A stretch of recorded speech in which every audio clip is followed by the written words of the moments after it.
Next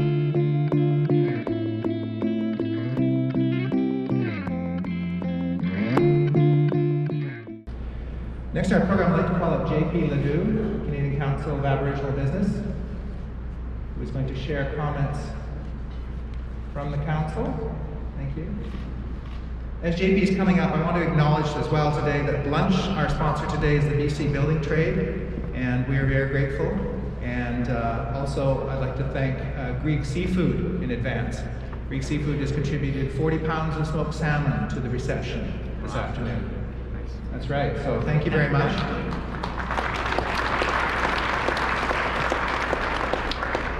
If an Aboriginal themed event happens and there's no food, did it really happen?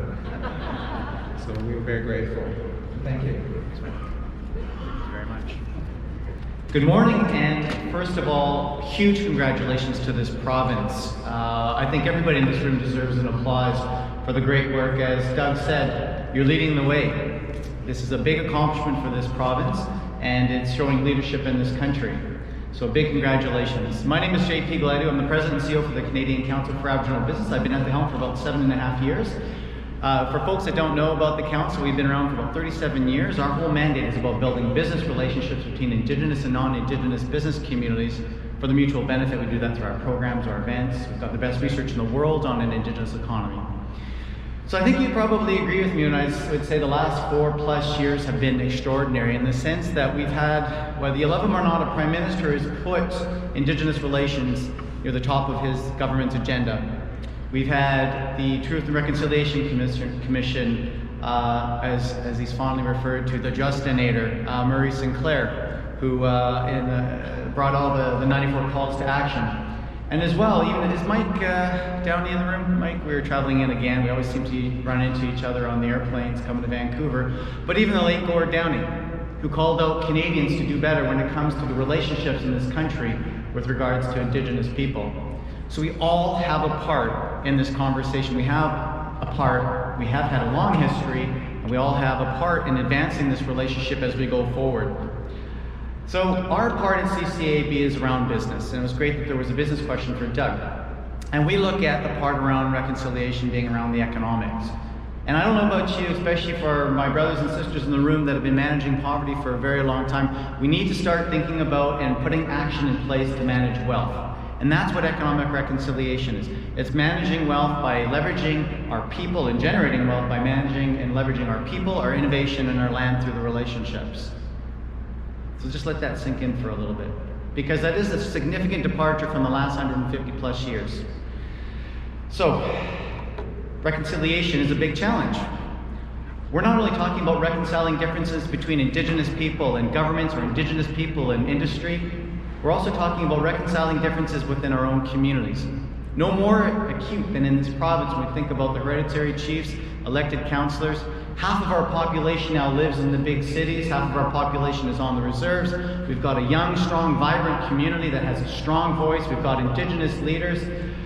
We've got communities that are split. We've got communities across the country that are either for or against resource development. And I really appreciate the setup with Doug and Cheryl. Actually, Cheryl and I go back many years. I worked in the Cranbrook Forest District at the time of Chief Sophie Pierre. So it's great to have these long-time relationships, and having these relationships to carry this conversation forward is really important.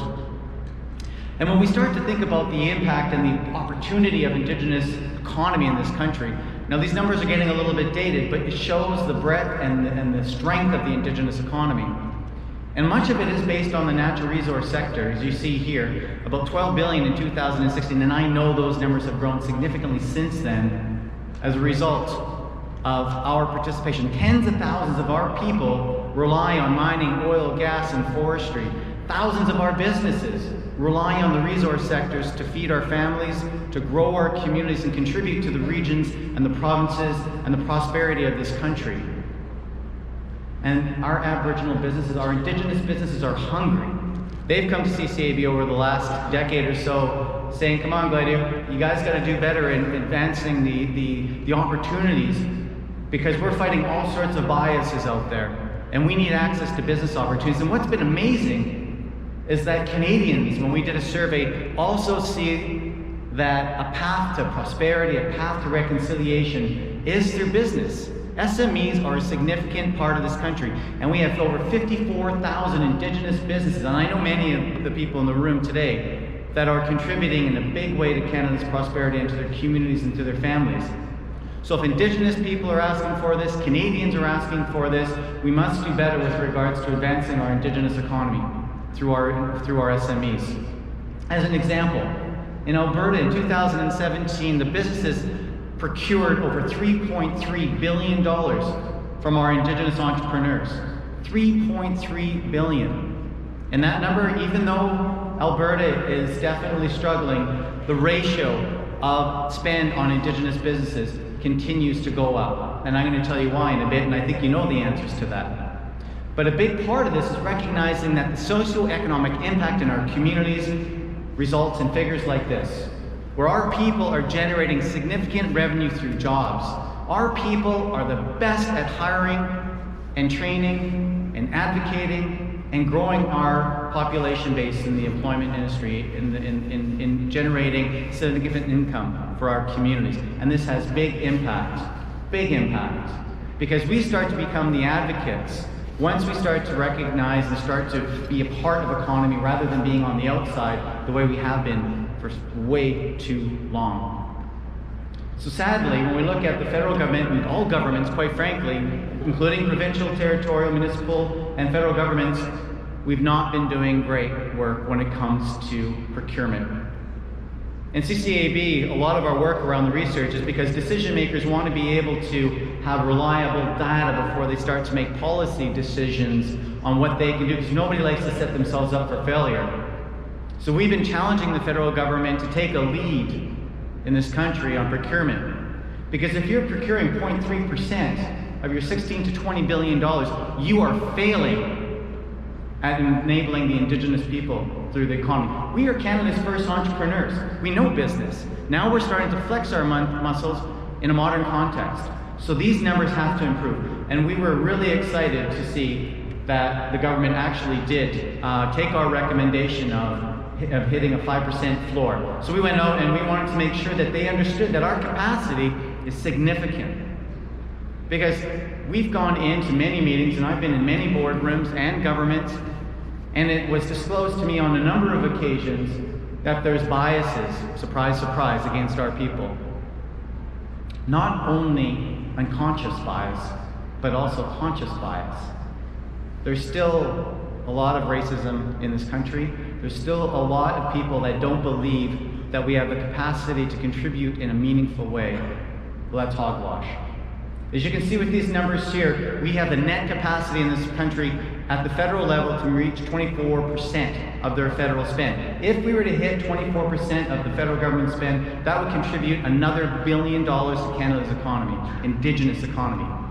If the provinces, the territories, the municipalities also targeted a floor of 5%, we would see over $23 billion being spent on our Indigenous entrepreneurs and communities across this country. That's economic reconciliation. That's relationship building. That's empowering Indigenous communities, and that's empowering our country. And so again, very proud to say that the government has set this target, because everybody in this room knows what doesn't get measured doesn't get done.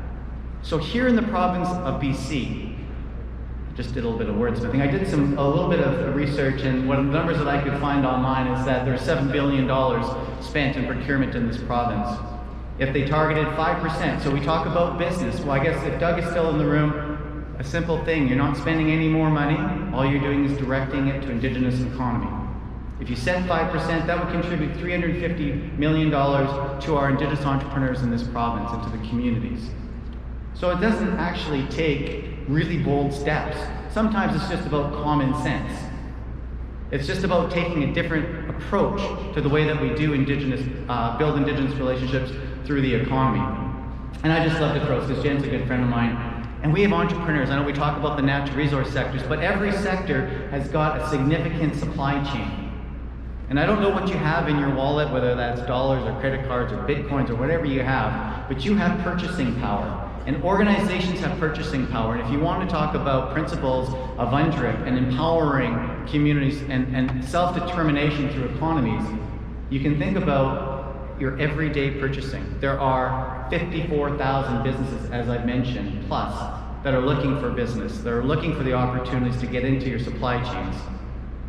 And speaking of supply chains, I was incredibly grateful. It was 2.5 years ago.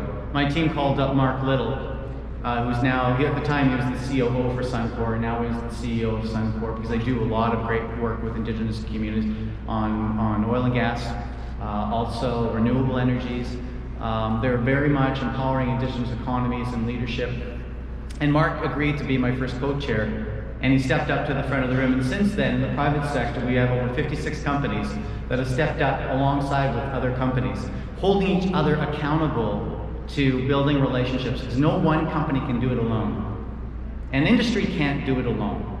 The opportunity to build relationships with government is thus incredibly important. So, hopefully this works. Okay, I'm going to try that one more time. You have no idea how much money and time we spent on that. I want to hear at least one Uber on that, please. Supply chain, right? Okay, I got a couple, that'll do. So just a few more slides. I know we're pressed on time. This was really interesting, and I read an article, it wasn't actually, I'm guilty for not going into depth. I just saw a headline, I was in a rush. It was something along the lines of Canadian banks hesitant to invest in TMX because of the uncertainty with First Nations. I don't know who the author was or the take was, but all I will say to that article, give your head a shake. Investing in Indigenous equity and infrastructure is not uncertain. It builds certainty because you're increasing the capacity of Indigenous communities and businesses to participate in the economy. We all have kids. We all want a future for our children. Indigenous entrepreneurs and communities, for the most part, want that for their communities. And as an example, Henby Inlet First Nation, which was kind of disturbing with this project, they went out and raised $900 million in senior debt to become a 51% equity stakeholder in this project in Ontario. 300 megawatts, started turning this summer. They got 26 financiers, not one of them from Canada. They got it from South Korea, from everywhere else. Our First Nations are going outside of this country because they can't build relationships, or the banks and the investors aren't building relationships with us.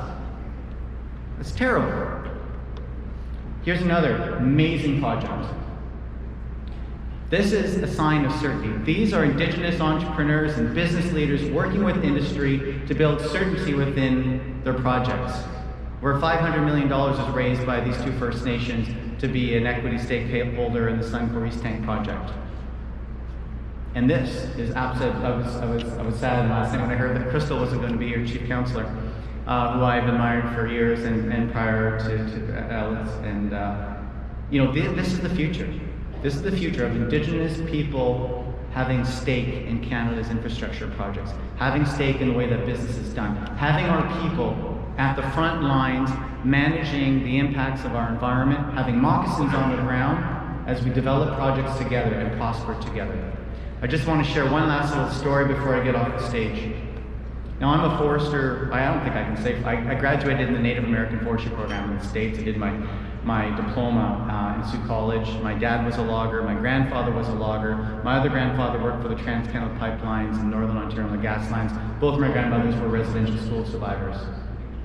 But they broke the cycle because both my parents had one parent that had a job, which inspired me, because if I ever skipped school, my dad would kick my ass, and I was not allowed to skip school, so I stayed in school, and now I'm so grateful for the opportunities that I have to help influence because of education.